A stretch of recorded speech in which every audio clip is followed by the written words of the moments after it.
Welcome to one more episode of Overlap This Conversation from across the world. In this case, the first one of 2026. And we need to say that the year has started with some great world commotion with this flagrant violation of international law, the U.S. attack on Venezuelan soil, and the kidnapping of the constitutional president, Nicolas MAduro. Of course, we cannot do anything but speak on this topic and try to understand how it's being perceived.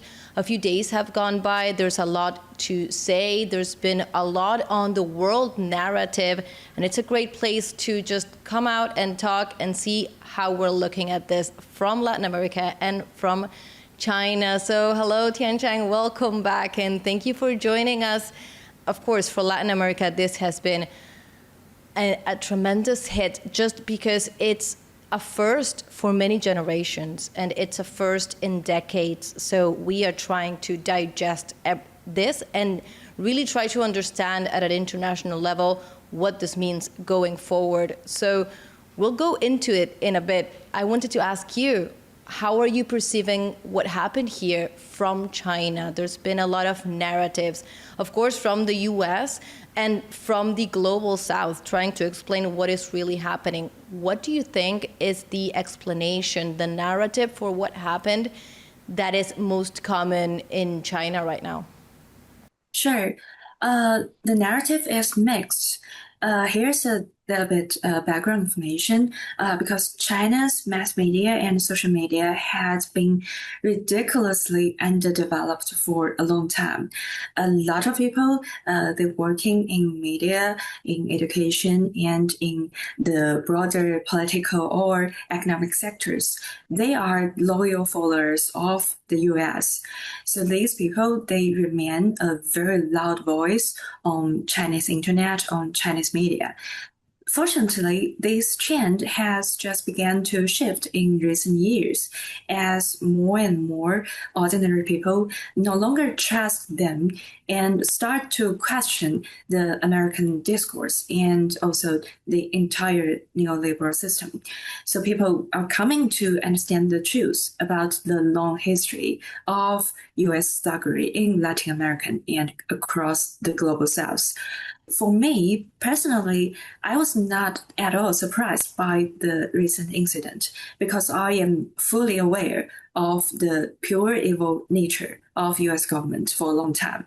I have already expected that they were capable of carrying out anything I could imagine as the worst possible acts. Last year, I was in a conference focusing on decolonization in Africa, and on that meeting, a former US Congresswoman stated that if necessary, the US would kill everyone in that room. And also, other representatives from African countries also said that whenever their country elected a leader, but it's not aligned with US interests, then the US finds ways to remove or eliminate the leader. So that's what they have been doing for a long time. Between 1945 and 1989, excellent American scholar counted 64 covert regime change operations by the US, mostly CIA-led, and also 6 overt regime change operations, meaning an open war to topple another government. So the US had been threatened to overthrow the government of Venezuela for already over 2 decades. This time, they just snatched Maduro has made more and more Chinese people recognize the true nature of the US, of their governments. So a lot of people like me are very concerned about how are the people in Venezuela doing right now. So Belen, I saw some news reporting that people are pretty anxious. They line up on the streets for grocery, for gas all day long. So what sentiments are most visible there, and how much has their daily life been disrupted? What are people's main concern right now? Of course, we need to understand, I think, from a very personal level, the day-to-day life of every people.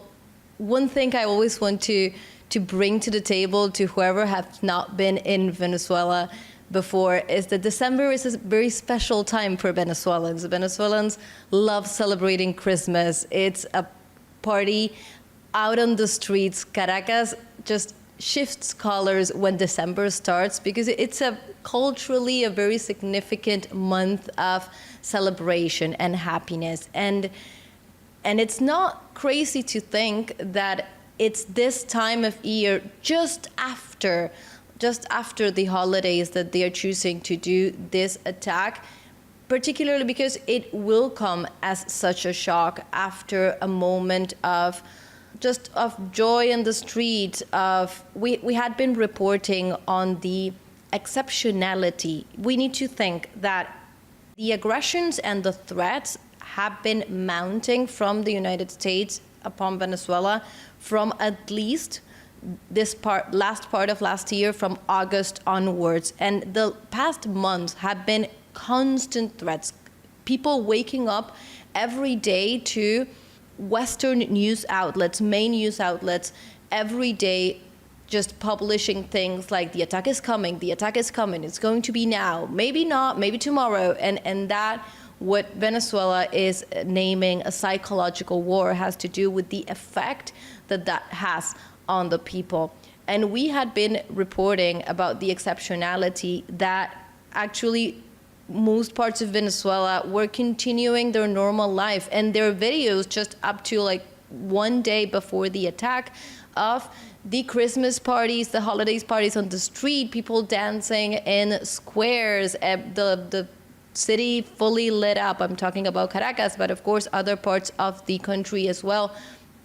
So we need to try to picture the sentiment and the commotion of a people that are going from that experience on the streets to a full-blown attack, waking up to explosions. And we were just talking about this off air. Latin America and the Caribbean has been for the longest time recognized as a zone of peace. It was formally declared by the members of the region as a zone of peace in 2014 in a meeting in Havana. But it goes further than that. It's the idea that it was a region not involved in direct armed conflicts as other regions of the world have been. And that was very important to the life of locals, Latin American and Caribbean people in general, that beyond the difficulties of this region, our generations had not experienced this before.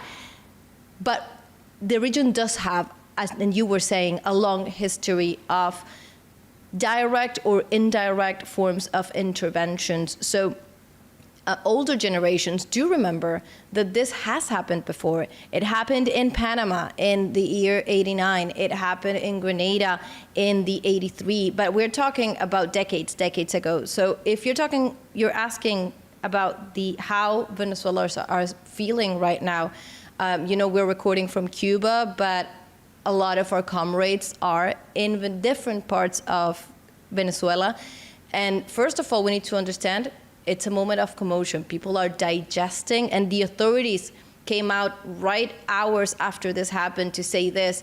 This is a country that is processing an attack as one that these generations have never seen before, that Latin American soil has not seen before, at least in the past long decades. So that's the first thing. Of course, people are anxious. Of course, people are trying to figure out what is happening, because that's the normal reaction that you would have from someone that you're dropping bombs on, and that we're just coming out from one of the more joyful celebrations, even though they had been suffering this psychological constant threat. So first of all, of course, there's that dimension that we need to keep in mind. Then right after that, one of the most important things is the situation. It's a calm situation right now.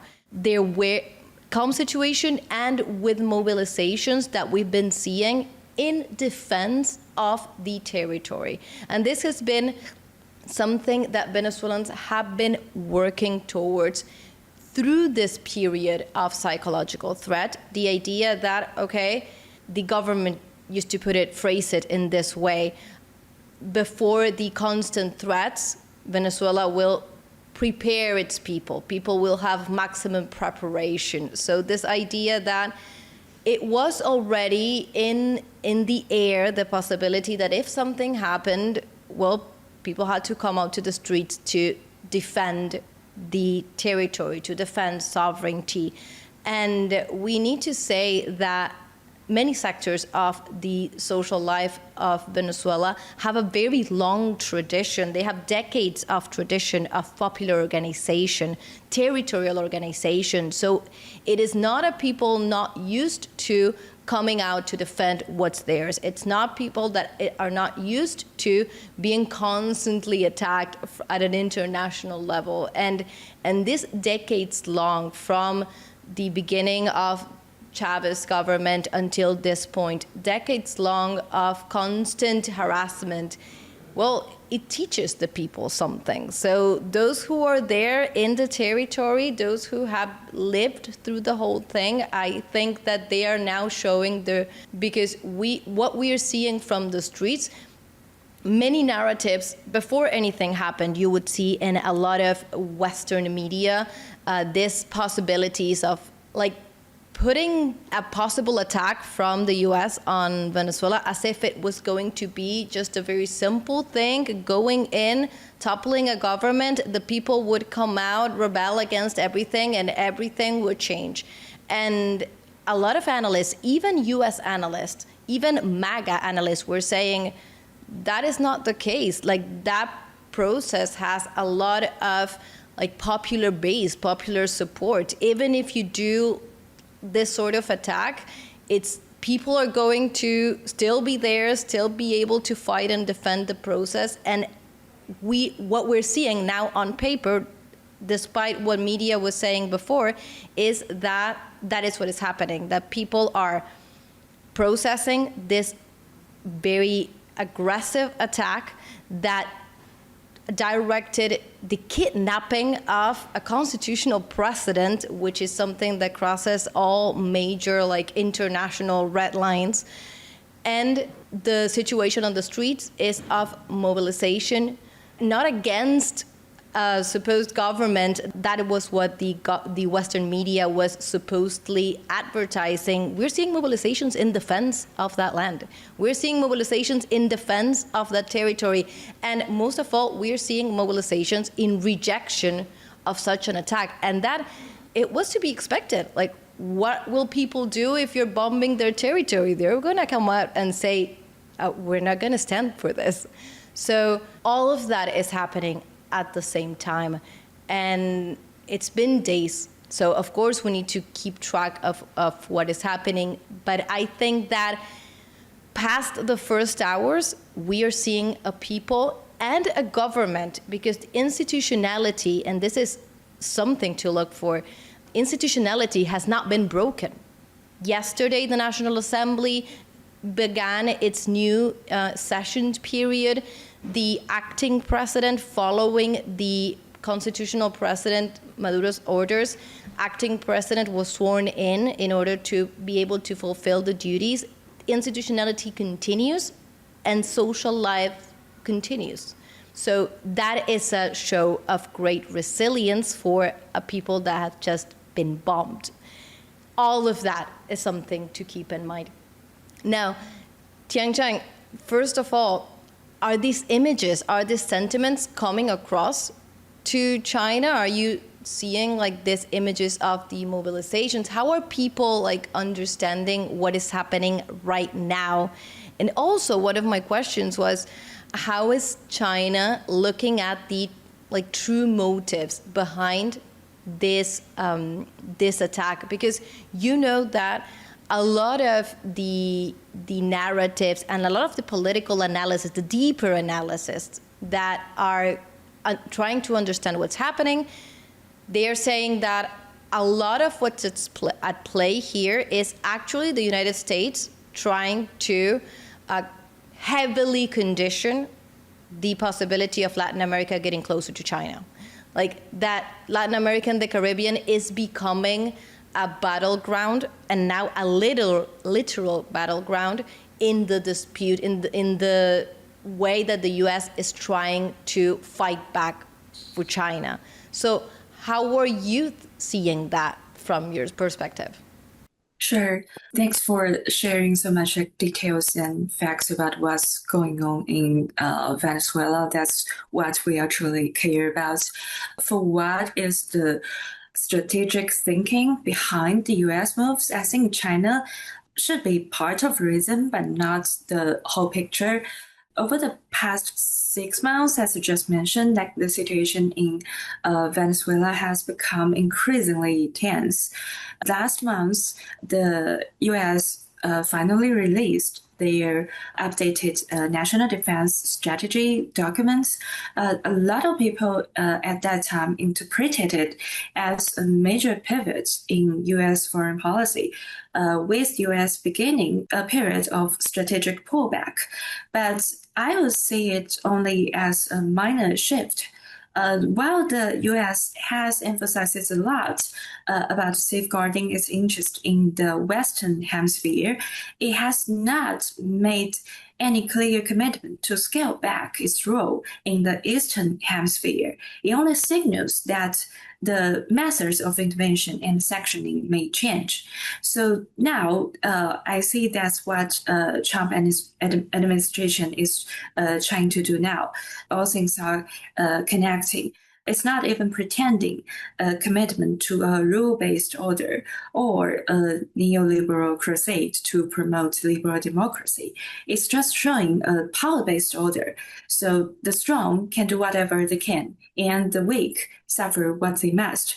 So I can see we are just at the beginning of a prolonged period of turbulence, danger, and instability. And Latin America is definitely at the very front, but it's not like it's fighting alone. It's actually, it will involve the whole world, involving China, involving Russia, and every major power, and even the smallest country.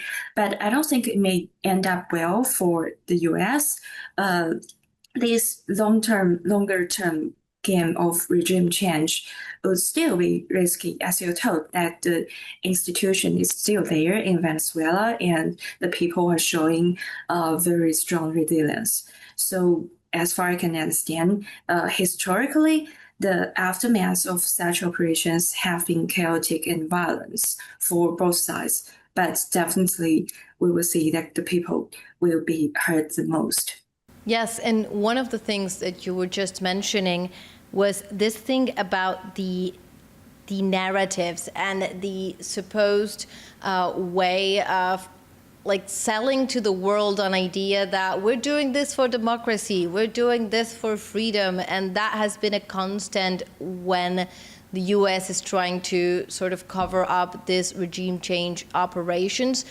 And it really speaks of a new moment in the world that we really need to pay like close attention to regarding this new type of government. I'm thinking not only Donald Trump, but also Israel's Netanyahu, these people that are not even just doing the effort to cover this with like talking of democracy and freedom. They're just coming out and saying what they are going to do. And you will see a discourse in Trump, just first of all, a very back and forth narrative. If anyone that has been closely following everything that the United States has said from August, when they started building up its military pressure in the Caribbean, until this point, they have been going back and forth and back and forth.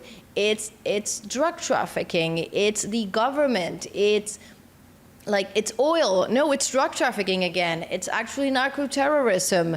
It's because of the oil. They owe us the oil. It's like going back and forth, just trying to find different angles. and not creating like one single narrative. Of course, for anyone who's deeply looking at it, that comes out as completely false and fake because it's something that it's changing every time. We could say maybe, well, that's a new communication strategy that speaks to the new world we're living in. Most of these discourses are just being shared in social medias through very small clips, and whatever works is like the short bit of a clip that then will get viral. Nobody's keeping track of if that's the same thing that was said yesterday, 2 months ago, or if it will be completely like left behind in 2 days. It just creating a sensationalist clip. So definitely those narratives are changing, but in the end, it's what you were saying. We're still seeing all these major operations that are trying to get a regime change. They've also said, like they've gone back and forth in the United States within their own Congress, because we do not need to forget that this is opening serious like fissures within the United States itself, and not only between the Republicans and Democrats, within the Republican Party as well. That's a party that has said didn't want any major foreign operations. They were supposed to be America first again, so that the money would be focused inside. So they have said, like, this is a regime change operation. No, it's not. Well, yes, maybe it is. We need to do it. It's oil. Again, a lot of back and forth, and this is leading what is happening right now. Now, one of the things that I think it's very important to understand is mobilizations right now in Venezuela and across the world. And I think we need to continue to look at both things, because that will be one of the key aspects to see what happens in the future. It was the same thing for Palestine. The pressure that mobilizations, both inside Venezuela and outside in different parts of the world, will put on the international community to try to like make this right and try to enforce international law that is being completely violated. Those mobilizations have two key points. And number one for Venezuela is the return of the constitutional precedent. We are at this moment, not just Venezuela, the whole world. And I think that is the important thing to keep in mind. It's not an attack on Venezuela. The possibility that the United States is opening, that a government can directly go and kidnap the president of another government, a member of the United Nations, that had been going to the Security Council for the past month saying, they're going to attack us. They are going to attack us. Like, hello, what is happening? And nothing was happening. And they go and take a constitutional president, and now they have it kidnapped with his wife, who's also a member of the National Assembly of Venezuela, Cilia Flores. The fact that that is possible in this world is not just an attack on Venezuela, it's an attack on the entire system of international stability. So what happens, like what mechanisms of pressure does the different people of the world have in order to try to enforce, like push back and say, no, we have international laws, we have like a stability system, this cannot just pass by? That pressure internationally, so we're seeing mobilizations in different parts of the world, and also locally from Venezuela, because they're defending that territorial integrity.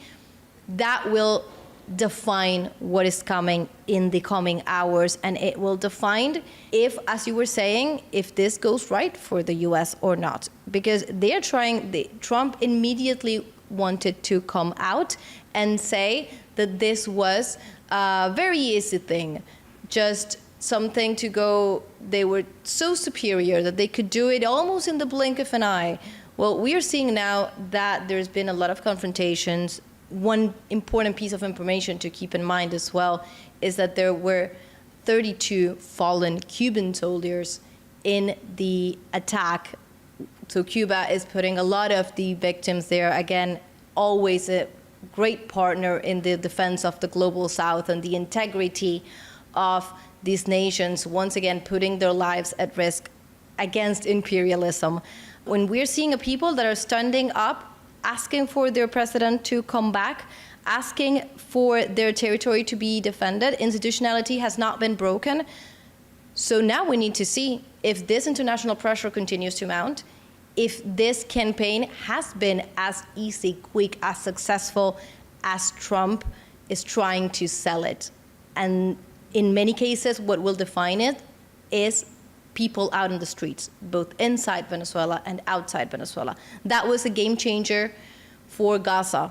Even if the killings continue, even if the genocide is ongoing, what definitely put pressure on the situation in Gaza to stop was the constant mobilizations and governments starting to feel that the people themselves were pressuring them to, like, you need to stop supporting this. This cannot continue to happen. Well, we need to see what's happening in this case now. Like, are people around the global South going to allow for a world in which just a major power can come out and kidnap a president and take it back? Like, is that the new world we're living in? Because that changes everything for all of us.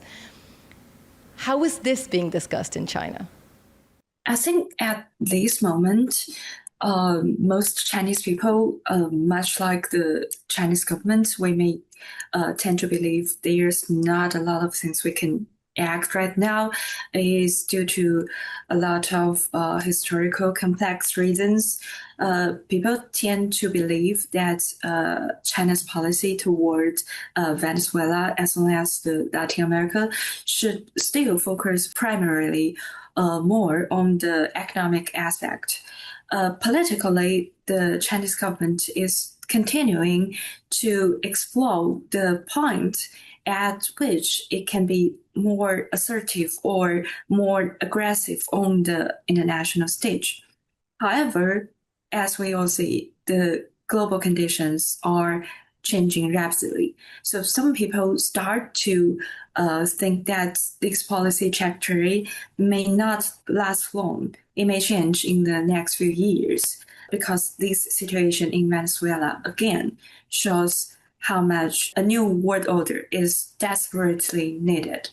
So I'm not sure what is going to happen in the next stage, but I really hope that we will see some fundamental change in the next episode. And now you were, Tian Chang, mentioning before that you personally were seeing this as completely coherent with other actions that the U.S. has taken in the past, that for you personally, and I assume other sectors of Chinese society, this does not come as a surprise. And you were also saying that there's another big portion of society that closely follows the Western media, that closely follows the U.S. And I assume that there's other narratives going around in that case. What do you think that is, like, what are people thinking about the legitimacy of this action? I don't know, at least here it's like social media are going on about this, like back and forth. What do you think people are perceiving, like out on the streets? If you go and ask someone, like, is this something that's okay? Is this something that's a little bit crazy? I think most people in China would believe, especially like for the ordinary people, they would believe that the Trump administration is like totally unhinged and it's a complete violation of international law. But if you go for like social media, mass media, there may be some debating going on, and there may be some part of people, especially the ones I just talked about, if working in certain industries, they are still like totally following the U.S. narrative. But I don't think their strategy is going to work for a long time, because as the U.S., the Trump administration is like much further, and they are doing they are like keep like breaking people's previous anticipation and keep showing they're like totally power politics. So it will be like more and more people go against that narrative, but started to think about like we should bring back the already kind of like forgotten by the US people, like the UN Charter, and also bring back the power of the international law and things like that. So it's still going on. Yeah, it's not a clear result at this moment, but I can see the trend is going through that direction. Right. And of course, around the world, this is just leading to so much debate. And I think that's where like communication tools have the opportunity of giving that debate and showing these conversations and just giving arguments and information for people to continue to debate on this. And I was thinking that the United States has been talking about taking over or running Venezuela. That was the words, right, that Trump used, that Marco Rubio used on that infamous press conference after the attack. Of course, there's a lot of show in that, right? It is one of their characteristics. They come out, they do this great show, they act like they're the popular kids in school, and a little bit bullying the entire world. And that's sort of like the feeling. But the words that they used, the idea behind it was, yes, we are running Venezuela now. Something that it's very important to say, they are not. Like, there is no foreign control in the territory right now in Venezuela. As we were saying, institutionality has maintained itself.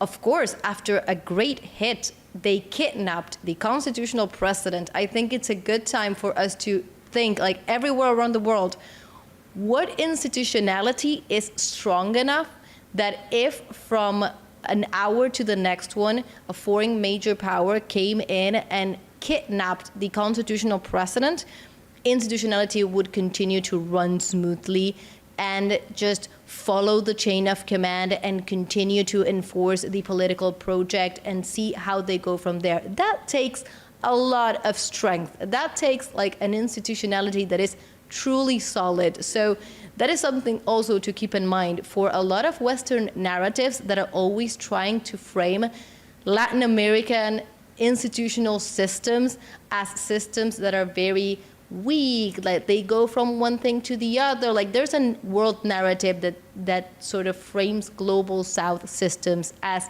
less strong than northern systems that are supposed to be very strong and very civilized. And yet you see that in a couple of years ago, you had MAGA taking over the Capitol, not wanting to accept an election in the United States, supposedly the strongest political system.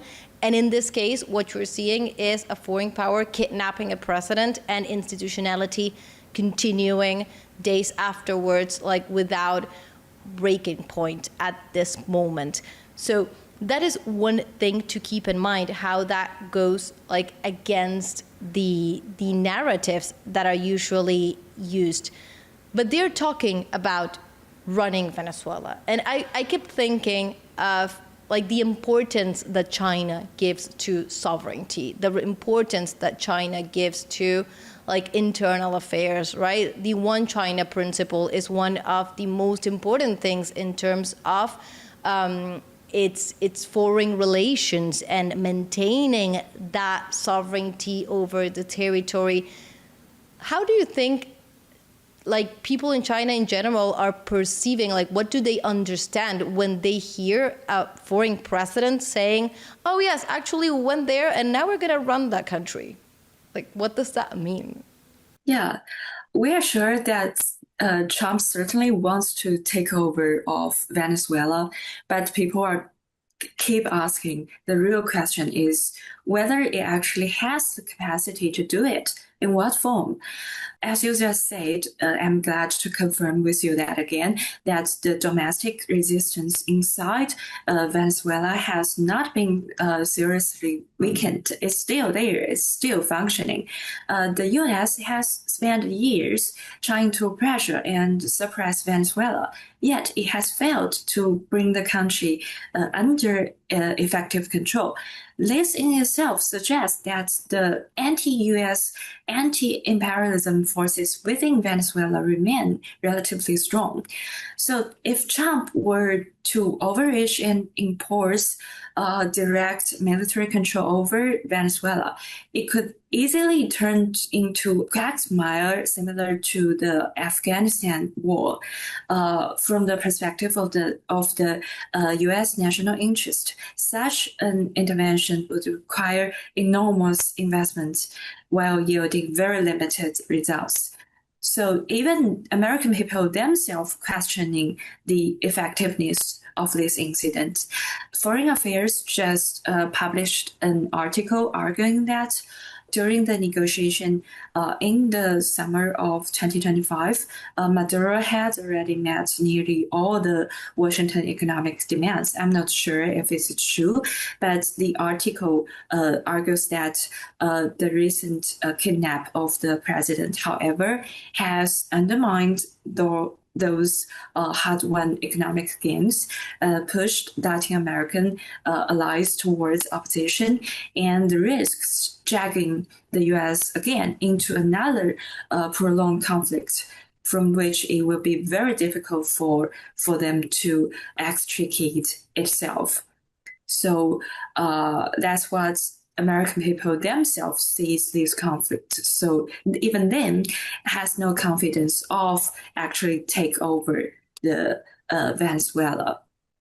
So I was wondering, like, how the local people perceive the image of Maduro at this time, because there are like many rumors circulating on Chinese internet. Like people are arguing that what kind of people is Maduro is he should be responsible for Venezuela's economic hardship, or is actually he's actually challenging the global neoliberal system.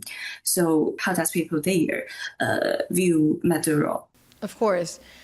And of course, when we are analyzing and trying to understand a process, a person worldwide, there's a lot of things to keep in mind, and it's always very complex. So, but we can go into some ideas and some data to at least give us a perspective that counters Western media are trying to impose.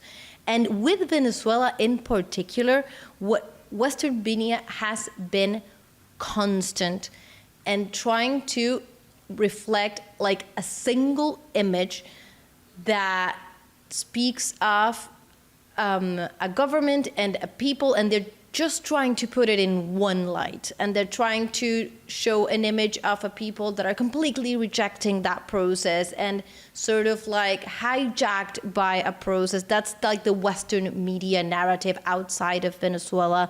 That's what the far-right opposition of Venezuela has also tried to collaborate with, that idea, that media.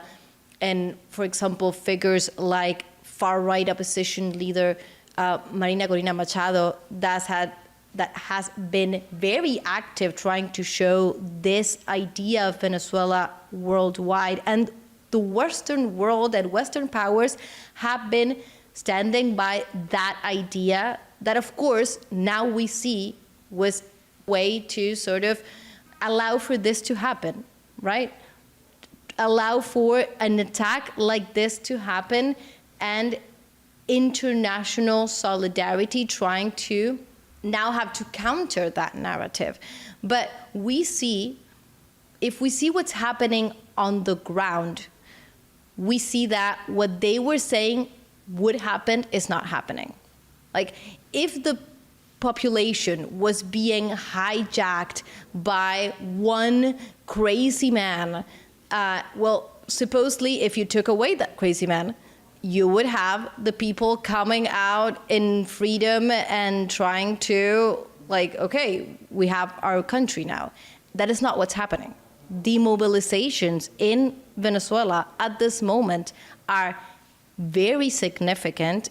Again, we're not recording from Venezuela, but we have a lot of comrades in Venezuela. We've been talking to our friends and colleagues in Venezuela. The mobilizations in different points, and particularly in Caracas, have been massive. You can go and check the images, and they are mobilizations asking for the return of President Nicolas MAduro, and they are mobilizations asking for the defense of the territory. The National Assembly sessioned yesterday with the majority ruling party and the democratic opposition, because that is something that the Western narrative also always wants to leave outside the scope, that you can go and check the discourses and the live recordings of National Assembly yesterday in Venezuela. The democratic opposition is there. It is not a single party system. You have people that are playing within the institutional powers that are part of that political life, and they are also saying that they are against the foreign intervention and against the bombing of Venezuela. And those who were trying to frame this international narrative that you were alluding to from the outside, those who were trying to sell the idea that this, like, people were demanding an intervention because something like that, like Venezuela has to be saved. Well, they could never prove that they had a base to back that up. And that is so true that in the press conference of a few days ago, President of the United States, Donald Trump, and Marco Rubio, definitely not friends of the Venezuelan people right now, came out and say, well, Maria Corina Machado was like, nice lady, but she cannot run Venezuela right now. Because what they were trying to show that they were the true representatives of the people, even the United States is saying, like, no, you're not. Because if you go there, you're not going to have a base to rule right now. So maybe in this, like, journalistic communication war that we're living in which you have, like, major media outlets constantly fighting to impose one single narrative, I think that the best thing that we can do to understand what is really happening is to try to monitor what really happens on the ground. And what really happens on the ground right now is that you have mobilizations asking for the return of that president, that you have mobilizations asking for the rejection of those of that aggression and the rejection of that intervention. And of course, if you had a portion of the far-right opposition outside of Venezuela asking for that intervention, that is not very popular for the people inside Venezuela. Like, one thing is to be calling for bombs to fall on a country if you're outside, but if you're inside and you are trying to pick up your economic life, also one thing to keep in mind, and everyone can go and check numbers, like official numbers, from multilateral organisms, economical activity in Venezuela had been rising from a very hard spot that the sanctions in its major industry had put it in. For the past years, it had been recovering economical activity. And that, for anyone who visited Venezuela in the past years, that was clear and it was obvious. And people there, if you're getting your life back, if you're getting your economic activity back, you do not want to leave that truck. Like, you do not want, like, yet another attempt, and in this case with bombs and a direct aggression, to push you out of that path of seeing that you're getting a little bit better day by day. So all of these things need to keep in mind. And also, one last thing, it's very difficult because the discussion of what is happening in Venezuela is always involving as well the perception outside of Venezuela. And as we look at the international scene, we need to sort of try to balance both. Another of the important points to keep in mind. And I think that it will be the job of journalism moving forward. It should have been for the past month, and many of us have done so. The charges that they're putting, like the supposed charges they're putting on the Venezuelan authorities, those linked to drug trafficking and the pretext of the war on drugs, are like complete. From the very beginning, the whole narrative of the war on drugs did not match the same reports, not Venezuelan data. It did not match US data. It did not match the United Nations data. It was completely baseless. You had Trump throwing away numbers like every ship we're destroying is saving I don't know how many thousand lives. And you went to actual reports on the flow of illicit drugs towards the United States, and it was not coming from those routes in the Caribbean. So all of this also needs to come back to the discussion over the image of the figure of Nicolas Maduro. Like, there is a narrative that they're trying to impose, but the actual data is not backing that narrative. So basically the discussion has to go in place of, are we going to be won over by viral TikToks, or are we going to be able to like go deeper into the data and the information to have like a broader discussion? And just the final thing to understand that sentiment in Venezuela right now is this project, the Chavez project, continued by Nicolas Maduro. It's a project that has an enormous social appeal on at least a very significant sector of Venezuela, and particularly in a very significant popular sector of Venezuela. And that appeal, that emotional closeness and sentiment with a political project that many believe have changed their lives, not materially, but it's a process that in the past years in particular, for example, mobilized forces in favor of people being in charge of their own territories. So you have old ladies, picture this, like old ladies that like in some rural town in Venezuela are being able to decide like to get together and how are they going to use those resources to better handle the issues that they have within the community, and getting to work every morning and being able to solve that. And that gives them an amount of dignity and power over their own land that is truly part of that social process. That aspect is many times overlooked. Like that connection that people have with that project and that those representatives that led them there is very profound. So anyone who is not taking that into account is not understanding what is really happening in Venezuela. And they will not understand why, when even if they kidnap the leader, that process is much bigger than that.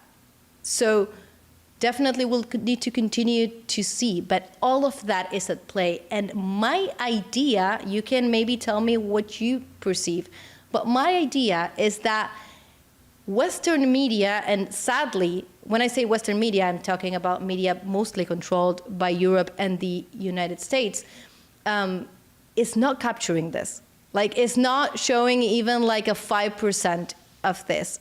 You hear Venezuela and you hear like 2-3 words, and none of them are speaking on like this aspects of what is happening right now. And I think that if we do not take into account these aspects, we cannot understand why you see the streets of Caracas filled with people demanding for his return.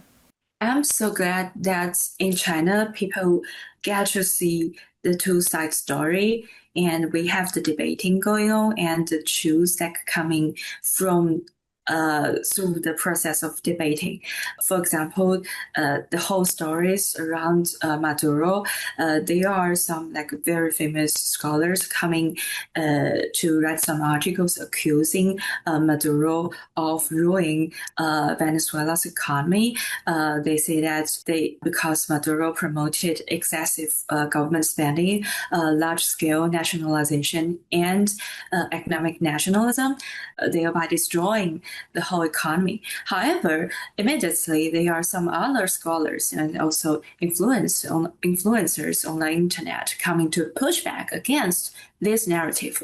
And they cited historical data, pointed out that this narrative only closely mirrors the accusation made by the US, made by the Europe mainstream media, and they serve to just to stigmatize socialist economic policies. In reality, the primary source of Venezuela's crisis lies in the long-term pressure and sanctions imposed by the United States. So those people who took the Western narrative, they always ignore the all these repressions and all these sanctions imposed by the U.S. imperialism, but they only accuse from Chavez to Maduro, only blame them for destroying the whole economy, but not to even mention a word of the U.S. So I'm very glad that we get to see not the single narrative, but the two sides of the story, and people get to tell the truth. And also, from what you were saying, that's a great point to get into. And of course, like, we are not economic experts. Hopefully, maybe we could have at one of these conversations, like someone to have like more specialized view on the economy in particular. But two great aspects of what you were saying to keep in mind, again, that are always outside Western narrative is, first of all, of course, Venezuela, up to at least a few years ago, was heavily dependent on the oil industry because it was one of its major resources. But this was not just because, they didn't want to do anything else. Like, they're just gonna exploit, because sometimes there's like this narrative that tries to picture this as like a strange decision. They didn't think that they could do anything else. It is part of the world economic structure that will leave global South countries, specifically in Latin America, but we can think that Africa happens the same thing, as countries whose economy need to be heavily dependent on their one natural or two natural resources, and that their only way to enter the global market is by extracting and heavily depending on that natural resource. And it's the job of the global north to buy that, process that, have the most heavily produced goods over that, and therefore always being able to have the largest profits on that. That is part of the global international order that has always reproduced this dominance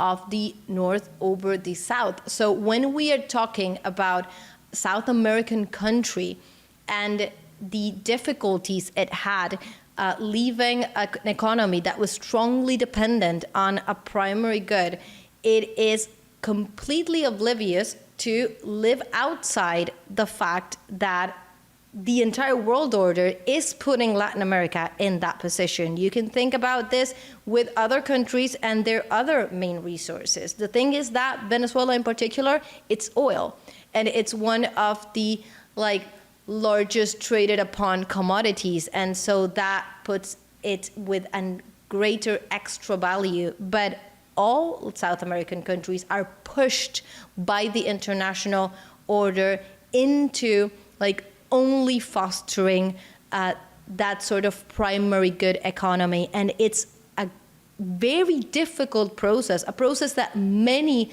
governments in Latin America have tried to do with many difficulties. The process of coming out of that into a more better distributed economy and a more developed economy in terms of manufacturing, so that they would not be so dependent on that like initial activity. Because being so dependent on that initial activity makes you much more vulnerable to the rest of the world, because you are dependent on the global north for so much more. So putting that as a fault of the Venezuelan administration is very strange if you're not thinking about the position that the global south in general is put in. And it even more strange if you do not take into account, as you were saying, how the sanctions particularly target that economy. So, of course, every project, and it has been part of the recent years of the Venezuelan administration to understand, like, okay, this is directly from the government statements of the last years.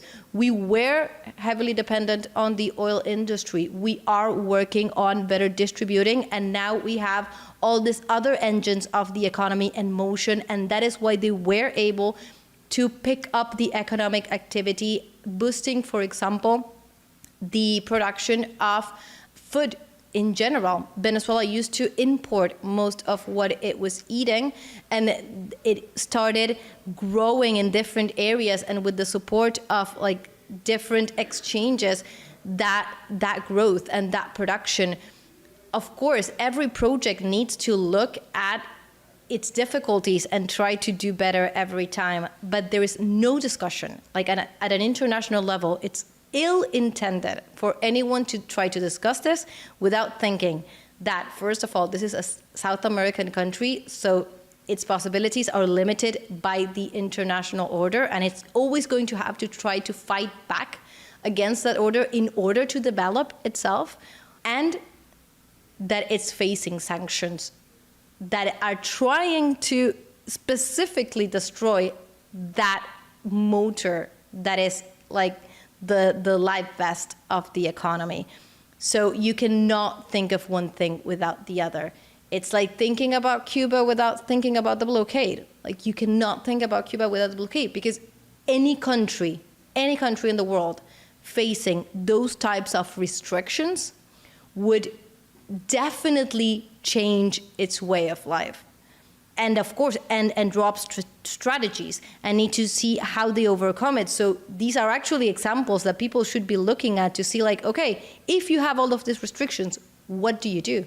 How did they manage? How did they come back from that? How did they persist? We are looking at a world filled with trade. Trump had wanted to unleash this trade war with everyone in the world right now, and we were seeing conversations, bilateral agreements between all the countries, like raising the tariffs, raise 5%, 10%, 50%. And everyone was crazy, like trying to explain, like, no, because if we have 50% tariffs, it's going to cost this and this and this, and it's going to be a debacle. Well, think of receiving over 900 sanctions on your major, like, an engine in your production and your economy. Like, what does that do? If every country is crazy about a 5 or 10% tariff increase, how would they survive all the sanctions targeted to like a single southern economy? Definitely, it's a great conversation to have, the economic factor. It needs to be had with all of these things taken into account. And that's sort of the conversation. Exactly. It's all connected. Mm-hmm. It is all connected. So, Tianjiang, we are going into a definitely hard couple of weeks and a hard year. You were saying before, like, this is opening a new situation. I think that we're living in a new world ever since the genocide in Palestine became so brutal. I think that shifted all of our perspectives and our world order. And now we are seeing how we deal with that. Yes, again, I think it shows how much a new world order is desperately needed.